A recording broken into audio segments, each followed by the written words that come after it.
Hello guys, रेखा coaching classes में आपका स्वागत है। आज हम पढ़ने वाले हैं हाइड्रोकार्बन का सेकंड पार्ट। हम पहले पार्ट में जो एल्केन, एल्कीन, एल्काइन क्या है, एल्केन की बनाने की विधि, गुण व उपयोग, रासायनिक और सारे क्वेश्चन उसके एल्केन से संबंधित हमने पढ़ चुके थे।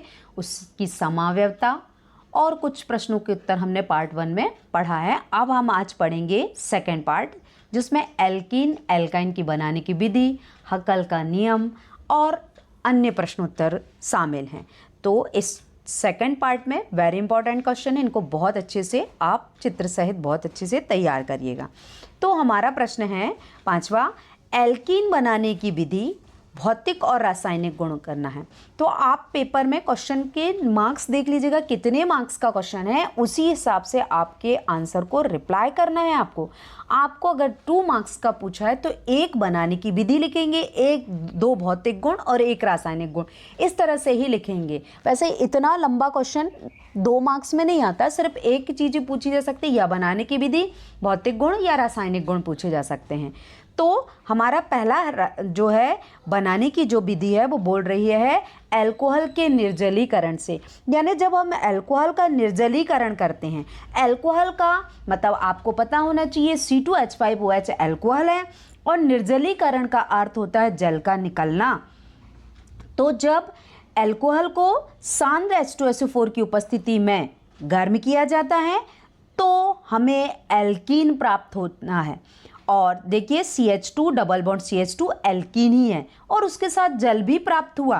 तो CH3 CH2OH जो है H2SO4 के साथ में गर्मी किया गया तो CH2 डबल बॉन्ड CH2 प्राप्त हुआ, जिसे हम एथिलीन कहते हैं या एल्कीन भी कहते हैं, और जल प्राप्त हुआ। तो दूसरी मेथड है। अब अगला आ जाता है लिंडलार उत्प्रेरक की उपस्थिति में। देखिए पैलेडियम और कार्बन जब हो तो उसे हम कहते हैं लिंडलार उत्प्रेरक। उत्प्रेरक का अर्थ होता है जो अभिक्रिया में उपस्थित हो, अभिक्रिया की दर को घटा दे या बढ़ा दे, वो कहलाता है उत्प्रेरक। तो यहाँ पे ये पैलेडियम और कार्बन उत्प्रेरक का कार्य कर रहे हैं। तो जब एल्काइन को जब हाइड्रोजन के साथ क्रिया कराई जाती है, योग कराया जाता है, तब एथीन प्राप्त होता है, CH2 डबल बॉन्ड CH2। यही है एल्कीन बनाने की विधि। तो हमने किसके द्वारा एल्कीन बनाया? एल्काइन के द्वारा, पैलेडियम और कार्बन उत्प्रेरक की उपस्थिति में। तो आपको याद रखना है, प्रैक्टिस करना है आपको रिएक्शन की। अगर आपको रिएक्शन याद हो गई तो आप उसका रिटर्न वर्क लिख सकते हैं कि एल्काइन की जब हाइड्रोजन के साथ पैलेडियम और कार्बन उत्प्रेरक की उपस्थिति में क्रिया कराई जाती है तब एथीन प्राप्त होता है। अब अगला आ जाता है भौतिक गुण, यानी जो हमने एल्कीन पढ़ा उसके भौतिक गुण। पहला भौतिक गुण है कि निम्नतर सदस्य एथीन से ब्यूटेन तक के रंगहीन गैसें हैं। दूसरा बोलता है ये जल में अभिलेख हैं। अभिलेख का मतलब होता है अविलेय हैं, किंतु अल्कोहल और बेंजीन और ईथर में कैसे होते हैं? विलेय है ना, घुल जाते हैं। अब अगला तीसरा बोलता है यह संगत एल्केनों की अपेक्षा कम वाष्पशील होते हैं। यानी अगर हम दूसरे एल्केन देखें तो वो वेपर बन के निकल जाते हैं, जल्दी से उड़ जाते हैं, पर ये संगत एल्केनों की अपेक्षा क्या होते हैं? कम वाष्पशील होते हैं। 4th पॉइंट बोल रहा है एल्कीन ज्यामितीय समावयवता प्रदर्शित करता है। तो आपको ये याद रखना, पूछा जाता है क्या एल्कीन समावयवता प्रदर्शित करता है, तो याद रखना कौन सी? ज्यामितीय समावयवता दर्शाता है। अब हम जानेंगे रासायनिक गुण। तो 2 रासायनिक गुण हैं एल्कीन के। तो एथीन के बहुलीकरण के द्वारा, तो जब एल्कीन का बहुलीकरण किया जाता है तो पॉलीथीन बनता है। जो हम घर में जो पॉलीथीन यूज करते हैं, पन्नी बोलते हैं जिसे, वो पन्नी पॉलीथीन कहलाती है। पॉलीथीन का अर्थ होता है जब एथिलीन का बहुलीकरण किया जाता है ना, बहुत सारे एथिलीन मॉलिक्यूल्स आपस में जुड़ जाएं। एन का अर्थ होता है बहुत सारा। तो आप देखिए C2H4 जो है, इसके जो मॉलिक्यूल्स आपस में जुड़ कर बहुलीकरण की क्रिया द्वारा, जिसे हम इंग्लिश में पॉलीमराइजेशन कहते हैं, इस प्रक्रिया के द्वारा C2H4N जो है प्राप्त हो रहा है, तो वो कहलाता है बहुलीकरण। और उससे बनने वाला यौगिक जो है वो पॉलीथीन कहलाने लगा। यानी एथिलीन का जब बहुलीकरण किया तो वो बन गया पॉलीथीन। दूसरा है एथिलीन का जब ऑक्सीजन से क्रिया करा रहे हैं, तो जब एथिलीन ओजोन से क्रिया करता है तो याद रखना है आपको मेथनॉल यानी फॉर्मेल्डिहाइड बनता है। तो यहाँ पे क्या हुआ, ओजोन यानी O3, ओजोन गैस से क्रिया हुई तब फॉर्मेल्डिहाइड प्राप्त होता है। अतः CH2 double bond CH2 plus O3 जो रिएक्शन करता है तो क्या बनता है, ट्वाइस HCHO, जिसे हम फॉर्मेल्डिहाइड कहते हैं। अब अगला क्वेश्चन अगर मान लो ये नहीं पूछता है तो आपको पूछ सकता है बहुलीकरण क्या है। तो जो हमने अभी पॉलीथीन बनाया वही बहुलीकरण की प्रक्रिया है। तो आपको डेफिनेशन देनी है कि सरल अणुओं के संयोजन से बने उच्चतर आणविक भार वाले यौगिकों को बहुलक कहते हैं। यानी सरलतम था, वो जोड़ कर आपस में क्या बना लिया उसने, एक बहुत बड़ा मॉलिक्यूल्स बना लिया जो बहुलक का रूप है। अतः यह बृहद अणु कहलाते हैं, इसे ही बहुलीकरण कहते हैं। तो आप देखेंगे एथिलीन के बहुलीकरण से पॉलीथीन बनता है। तो आप देख रहे हैं NC2H4 बहुलीकरण के द्वारा बन जाता है C2H4N। तो याद रखना, जब बहुलीकरण में जो यौगिक क्रियाकारक भाग ले रहा है उसके सामने N रहता है। जब बहुलीकरण की प्रोसेस हो जाती है तो उसके ब्रैकेट के बाद में N रहता है। तो आपको ये बहुलीकरण में याद रखना है कि कारक और उत्पाद जब बनता है तो N हमें कहाँ लगाना है। जब क्रिया में भाग लेते तो N आगे, और जब क्रिया में भाग लेने के बाद जब बनता है तो उत्पाद होता है तो उसमें बाद में लगता है। तो वो बहुलीकरण की प्रक्रिया कहलाती है। अब अगला आ जाता है एल्काइन। अभी हमने एल्कीन बना, अब क्या बना रहे हैं, एल्काइन बना रहे हैं। तो जब कैल्शियम कार्बाइड CaCa2 मतलब कैल्शियम कार्बाइड, जब कैल्शियम कार्बाइड को जल के साथ गर्म करते हैं तो देखिए कैल्शियम हाइड्रोक्साइड और एसिटिलीन बनता है। CH ट्रिपल बॉन्ड CH को एसिटिलीन बोलते हैं। तो आपको याद रखना है कैल्शियम कार्बाइड को जल के साथ क्रिया कराते हैं तो कैल्शियम हाइड्रोक्साइड और एसिटिलीन प्राप्त होता है, यही है एल्काइन। तो आपको अच्छे से रिएक्शन याद कर लेना तो रिटर्न पोर्शन आपसे बनेगा। अगला दूसरा बनाने की विधि है, देखिए कि जब एल्केनिडीन डाइहैलाइड की क्रिया सोडामाइड के साथ द्रव अमोनिया की उपस्थिति में की जाती है तब एल्काइन प्राप्त होता है। तो आप देखिए CH3 CH2 CH Cl2 है, यही कहलाता है एल्केनिडीन डाइहैलाइड, यानी 2 क्लोरीन के मॉलिक्यूल्स है और एल्केनिडीन ग्रुप है।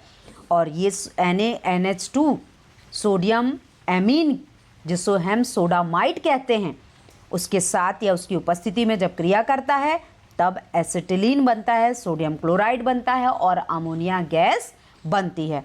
तो आप रिएक्शन लिख के तैयार करेंगे, रिएक्शन का हिंदी जो है ट्रांसलेशन लिखेंगे, वही आपकी अभिक्रिया कहलाएगी। अब अगला आ जाता है भौतिक गुण। तो एल्काइन के भौतिक गुण हैं, इस श्रेणी के प्रथम 3 सदस्य हैं वो गैस, अगले सदस्य द्रव तथा शेष अगले सदस्य कैसे होते हैं, ठोस होते हैं। दूसरा, ये रंगहीन गंधहीन होते हैं। और तीसरा ये बोलता है अशुद्ध एसिटिलीन की गंध लहसुन की तरह, यानी जैसे जब अपन लहसुन छीलते हैं तो उसकी जो गंध आती है सेम वैसे ही एसिटिलीन जो एल्काइन जो है उनकी गंध होती है। तो ये जल में लगभग अविलेय तथा कार्बनिक विलायकों में विलेय होते हैं। तो आपको ये याद रखना है। अब अगला जाता है रासायनिक गुण। जैसे हमने एल्कीन के पढ़े वैसे ही एल्काइन के हैं। अगर आपने एल्केन के अच्छे से पढ़े तो रिएक्शन की प्रैक्टिस की तो एल्कीन बनेगा, और एल्कीन अच्छे से बना तो एल्काइन बनेगा। तो आप देखिए, पहला है कि प्लेटियम या पैलेडियम की उपस्थिति में तो जो एसिटिलीन है, जो एल्काइन है, वो हाइड्रोजन से क्रिया करता है तो एल्कीन बनता है। CH2 double bond CH2 alkene है, और यही एल्कीन फिर से हाइड्रोजन से योग करता है तो हमें एथेन प्राप्त होता है। तो याद रखना, हाइड्रोजन का योग होते जा रहा है। तो प्रथम पद है, यानी पहले जो माध्यमिक यौगिक बना वो एल्कीन है, द्वितीयक पद बनेगा और हाइड्रोजन से क्रिया होगी तो एल्केन प्राप्त होगा। तो आप याद रखना, जब तक हाइड्रोजन का योग होगा हमें उच्चतर एल्केन प्राप्त होते जाएंगे। जब उच्चतर एल्केन प्राप्त हो जाता है तो वो क्रिया स्थायी हो जाती है और रुक जाती है। इस प्रकार 2 पदों में यह क्रिया संपन्न होती है। सबसे पहले प्रथम पद और द्वितीय पद। प्रथम पद में हमें एक एल्कीन प्राप्त हुआ, दूसरे पद में एल्केन। अब दूसरा रासायनिक गुण आ जाता है कि जब मोनोसोडियम एसिटिलाइट की क्रिया द्रव अमोनिया, ठीक है, से द्रव अमोनिया की उपस्थिति में की जा रही है, किससे? मेथिल ब्रोमाइड के साथ। तो जब मेथिल ब्रोमाइड क्रिया करता है तब याद रखिए CH ट्रिपल बॉन्ड CCH3 प्राप्त होता है और सोडियम ब्रोमाइड प्राप्त होता है। यहाँ पे 3 कार्बन है। आप याद रखिए 3 कार्बन का अर्थ होता है कि यहाँ पे 2 कार्बन जो हैं वो एसिटिलीन थे, पर ट्रिपल बॉन्ड है तो आपको याद रखना है एसिटाइन है। जब एसिटिलीन जो है किससे क्रिया करके बना हुआ है? मेथिल ग्रुप भी जुड़ा हुआ है, तो ये मेथिल आपको याद रखना है एथाइन है। तो मेथिल एथाइन और सोडियम ब्रोमाइड प्राप्त होता है। अगला है वेरी इंपॉर्टेंट, मार्कोनिकॉफ का नियम। तो याद रखना आपको, असंतृप्त हाइड्रोकार्बन की योगशील क्रिया में प्रतिकारक का ऋणात्मक भाग द्विबंध के उस कार्बन परमाणु से जुड़ता है जिस पर हाइड्रोजन परमाणु की संख्या सबसे कम होती है। तो याद रखिए यहाँ पे रिएक्शन में आप देखिए डबल बॉन्ड है, प्रारंभ में CH3 CH2 double bond CH2 plus HBr उससे क्रिया कर रहा है। तो HBr में 2 चीज हैं, एक H प्लस है और Br माइनस। तो जो Br माइनस है ऐसे जगह हाइड्रोजन के पास जुड़ेगा जहां पर हाइड्रोजन परमाणु की संख्या कम है। तो याद रखिए CH2 और CH2 दोनों में कम है हाइड्रोजन की संख्या, तो यहाँ पे हाइड्रोजन जाके जुड़ जाएगा और बन जाएगा CH3 Br CH CH3। तो एक हाइड्रोजन को किसने ले लिया? CH2 ने, और Br को जो माइनस था ब्रोमीन वो CH2 के पास चला जाता है, तो ये बन जाता है प्रोपिल ब्रोमाइड। तो इस प्रकार प्रोपिल ब्रोमाइड बनता है जिसे हम IUPAC नाम में 2-ब्रोमोप्रोपेन कहते हैं। तो ये जो 2-ब्रोमोप्रोपेन प्राप्त हुआ ये किसको डिफाइन कर रहा है? मार्कोनिकॉफ के नियम को व्यक्त कर रहा है। अब आ जाता है अगला परऑक्साइड प्रभाव। परऑक्साइड प्रभाव मार्कोनिकॉफ का विपरीत है। अभी हमने देखा था जो ऋणात्मक भाग था वो उस हाइड्रोजन परमाणु के पास जाता है जहां पे हाइड्रोजन की संख्या कम थी। अब यहाँ विपरीत हो जाएगा कि असंतृप्त योग की क्रियाशील में प्रतिकारक या ऋणात्मक भाग उस द्विबंध कार्बन परमाणु से जुड़ता है जिसमें हाइड्रोजन परमाणु की संख्या कैसी? सबसे अधिक। यानी सारे मॉलिक्यूल्स हम ले लें, काउंटिंग स्टार्टिंग में ही जुड़ जाए तो यानी उसे सारे कार्बन मिल जाएंगे और हाइड्रोजन भी। तो याद रखिए स्टार्टिंग में ही जुड़ सकता है। तो देखिए प्रोपीन पर जब HBr की योग किया तो 1-ब्रोमोप्रोपेन बना, 1 ब्रोमो यानी प्रारंभ में ही जुड़ गया ब्रोमीन। तो CH3 CH double bond CH2 plus HBr, तो आपका बनेगा CH3 CH2 CH2 Br, जिसे हम बोलते हैं 1-ब्रोमोप्रोपेन। यानी जहां ब्रोमीन जुड़ा हुआ है उसकी पोजीशन को बता रहा है, इसीलिए इसे हम 1-ब्रोमोप्रोपेन कहेंगे। तो यही है परऑक्साइड प्रभाव। यदि आपने मार्कोनिकॉफ का नियम पढ़ा और उसे याद किया तो आपको परऑक्साइड प्रभाव आसानी से बन जाएगा, क्योंकि मार्कोनिकॉफ का विपरीत नियम क्या कहलाता है? परऑक्साइड प्रभाव। अगला वेरी इंपॉर्टेंट, संरूपण। देखिए उसके नाम से स्पष्ट हो रहा है संरूपण, मतलब ऐसे रूप जो एक दूसरे में समाहित होकर अपनी संरचना को व्यक्त करे। तो किसी अणु के परमाणु की त्रिविम व्यवस्था जो एकल बंध के घूर्णन से उत्पन्न होती है, यानी अगर उनके मध्य सिंगल बॉन्ड है और वो देखिए इस तरह से अपने घूर्णन को व्यक्त करें, वो कहलाता है संरूपण।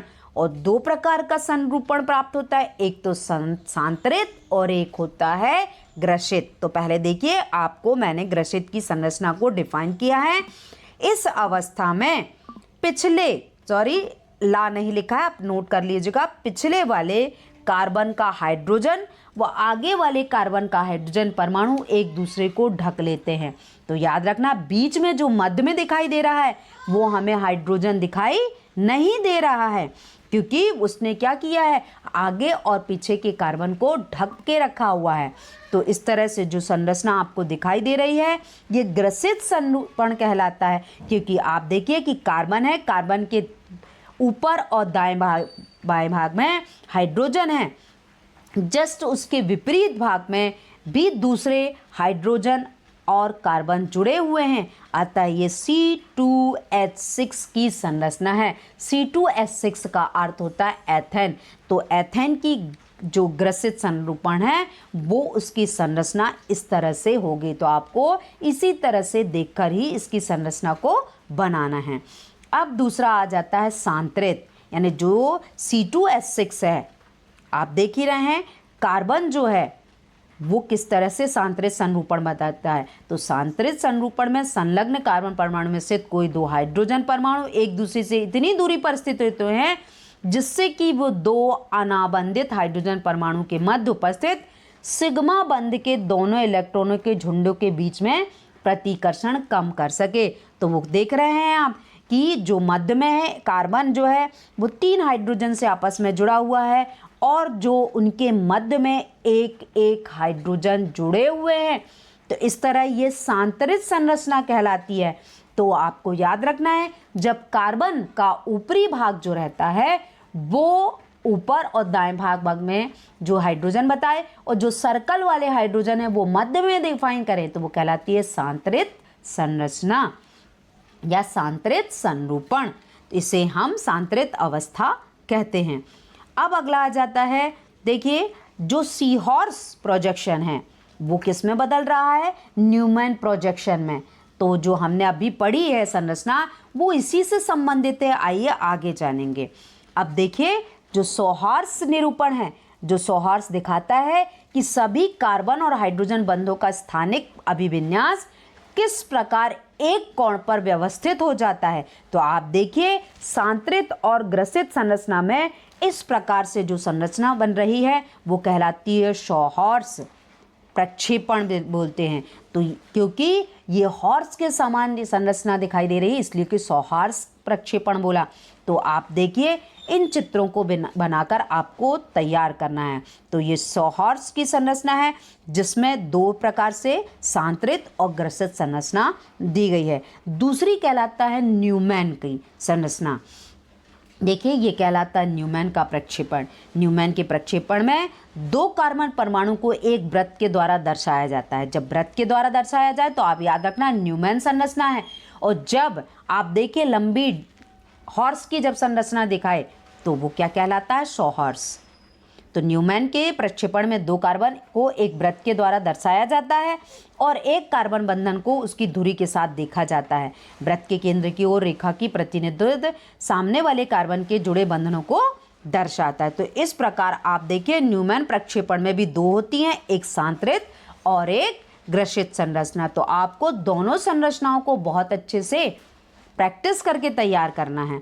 अब हम जानेंगे वेरी इंपॉर्टेंट हकल का नियम। एक हकल वैज्ञानिक थे, उनने क्या किया, तो उनने अपना हकल या हुकल का नियम भी बोलते हैं।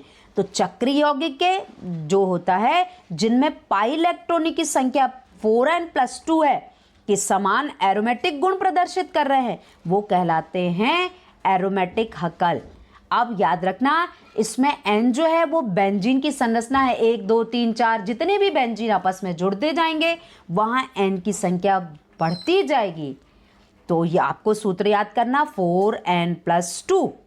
तो आप देख रहे हैं 6 पाई इलेक्ट्रॉन है, -n का अर्थ होता है 1 यहाँ पे एरोमेटिक है, तो 4n+2 = 6। तो ये कहलाता है हकल का नियम। तो आपको स्ट्रक्चर सहित याद रखना है कि हकल क्या बताता है, 4n+2 नियम को बताता है, एरोमेटिक जो हैं उनकी संरचना को व्यक्त करता है।